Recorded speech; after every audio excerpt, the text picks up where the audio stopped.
Apparently, this is the perfect bike.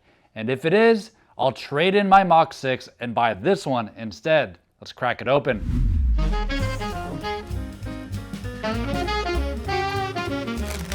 To give some context, I just made a video about the Pivot Mach 6, an enduro bike with 27.5 wheels front and rear that I loved. That video is still doing well, and a ton of people are commenting saying that they like smaller wheels more. Also in that video's comments, a lot of people said that this frame is even better. My favorite thing about this channel is reading those comments and getting your recommendations. The Mach 6 proved that 27.5 is alive and well, but this frame is supposed to take that same wheel size and make it lighter, more playful, and even better for everyday trail riding. So yeah, I'm pretty excited to test this one and see if it really deserves the title of perfect bike. Well, here it is, the Shadow Cat. This is a trail bike with 160 millimeters front travel, 140 in the rear, and here's the kicker, it's a full 27.5. This frame has a 65.8 degree head tube angle and a super short 430 chainstay. Compared to the Pivot Mach 6, this has less travel, it's not as slack, but it's still a full 27.5, which I loved on the Mach 6. This could be one of the most fun, playful bikes out there. But quick disclaimer, this is a demo bike and I don't get to keep it. I requested Pivot send me this bike in exchange for making this video, and I wasn't paid to do this, I wasn't told what to say, and I have to send it back after I'm done. I also didn't get to choose the spec level, but looking over there, I can't wait to try some of these parts that just came out, so let's start building it.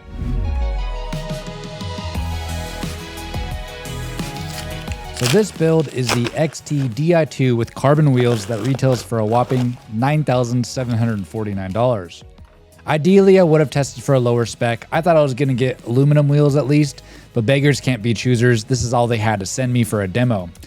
On the plus side, I'll get to try out the new Shimano XT wireless and the new XT brakes, so that's super exciting.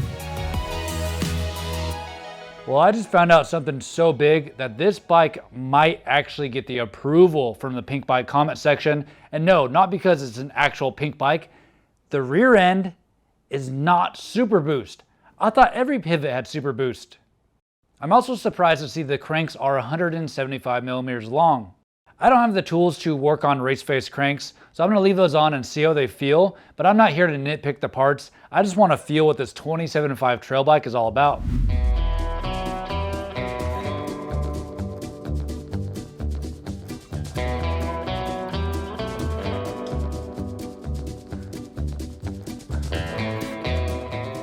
Although this bike came mostly disassembled, Pivot did all the grunt work for me.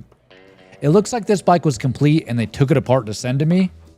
So everything's greased, sized, cut down, making this build come together super fast.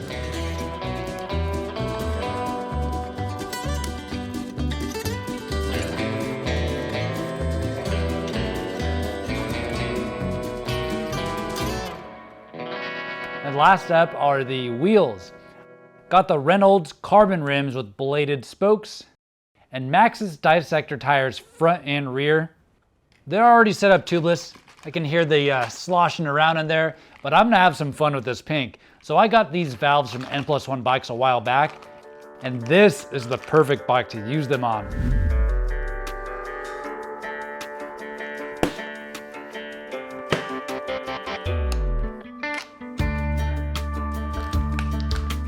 What's cool is this video wouldn't exist without the comments on the Mach 6 video when we found out 27.5 bikes are alive and well. Oh, real quick, this rotor is the lightest rotor that I've ever felt. Looks pretty cool too. I did not know the Shadow Cat model existed. I saw the comments and I had to look it up. So many people said that it would fit what I'm looking for. A bike for the local trails. More fun, poppy, playful, better everywhere except full on enduro. I always say the comments steer this channel and control what videos I make more than anything. So I hope you guys are right with this bike.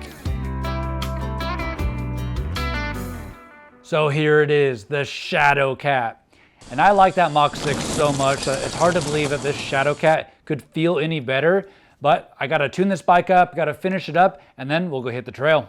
But before we do that, I'd like to thank this video's sponsor, Opera, a browser with cool features that I actually use. So I'm always bouncing between researching bikes, watching YouTube, answering emails, and I have way too many open tabs. On other browsers, that would be chaos for your computer, but Opera just makes it easy. They have these things called tab islands, so I can group all of my bike tabs together, my YouTube videos in another, and just collapse or expand them whenever. And when I inevitably forget what I was doing, Tab Traces literally shows me the trail of my clicks. Darker tabs are the most recent, super helpful. Need to compare forks or geocharts? Just drag a tab to the side and boom, you have split screen. I can even take notes while watching videos. While I'm working, the floating music player lets me keep Spotify or YouTube playlists running without switching windows. I can even drag it outside the browser, perfect for when I'm editing thumbnails. You can also customize the browser. I'm rocking Midsummer theme. And the whole browser just kind of matches my euphoric vibe as I'm looking up my next bike. And the coolest part, Opera has built-in Aria, their built-in AI. Just hit command and / and ask it anything, like what's better, aluminum or carbon mountain bike frames? And it'll even generate images like what's the mountain bike capital of the world look like? And it can even analyze pics that you upload. Opera is free and packed with features, and it's actually fun to use. So click the link in the description to try it out, and it's fun to mix it up. But all right, let's go ride this bike.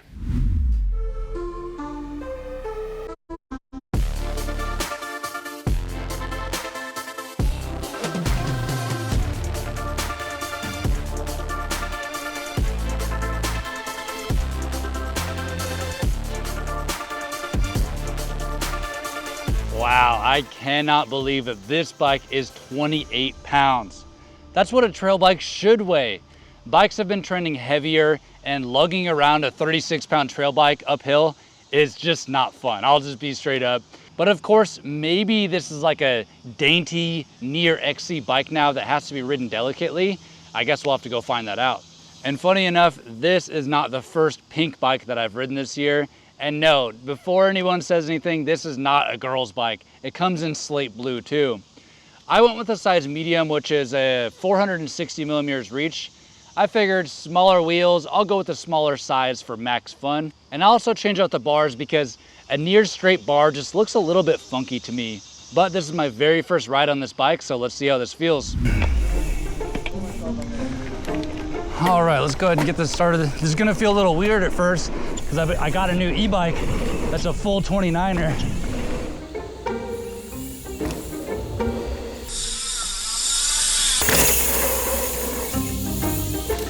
Oh yeah, that felt good. Let's do another one.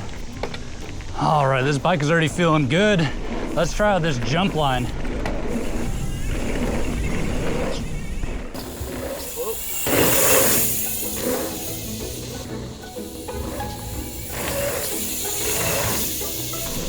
Wow. Yeah, the timing is so much different on this bike, and I wasn't really feeling that with a Mach 6, but this bike is probably way faster than the Mach 6. Well, so far so good. The last thing I want to hit is a decent sized drop here. Let's see how this bike does. Here we go. Oh yeah, I overshot it.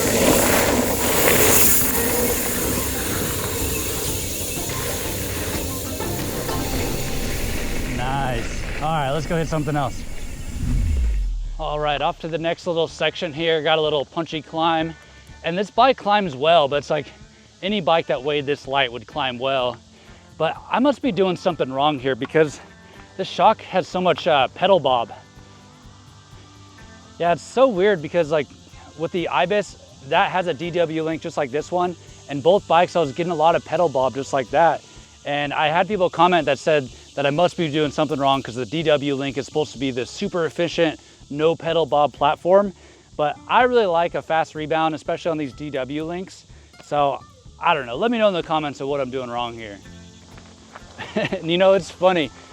These long 175 millimeter cranks, I actually like them.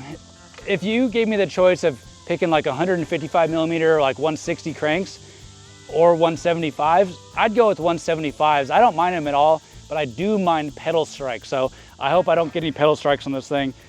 But I spent a lot of time on 180 millimeter long cranks in BMX, so I don't mind these at all. But let's hit this next trail. Whoa. All right, this next little spot, I don't think I've ever shown on my channel before. It's got this little Tech Skinny. It's probably one of the shortest trails in the world, but it's still fun. Here we go. Oh, oh, oh yeah.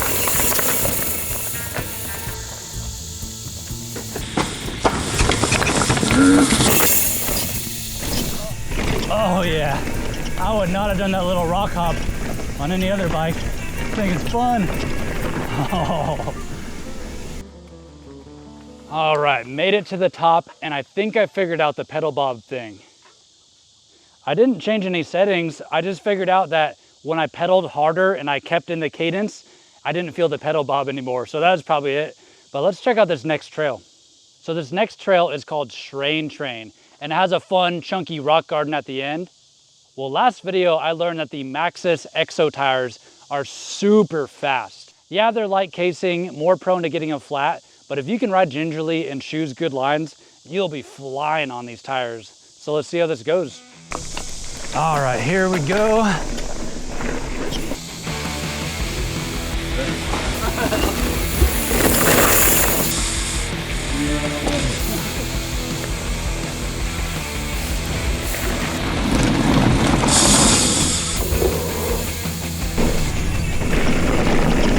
Oh man, that was a wussy air. So this trail is like pretty much flat, and this bike isn't holding speed. Oh, isn't holding speed like I'm used to. Whoa, okay, that was good. Here comes a rock garden pretty soon here.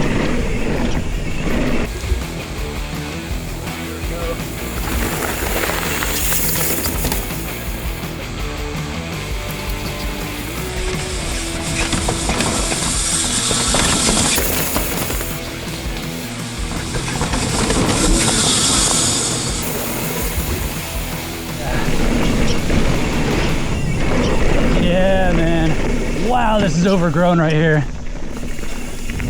All right, this next trail has been on my channel before too, and it's called the Boneyard. Yeah, we'll see how far I can make it. It's kind of overgrown too. Oh.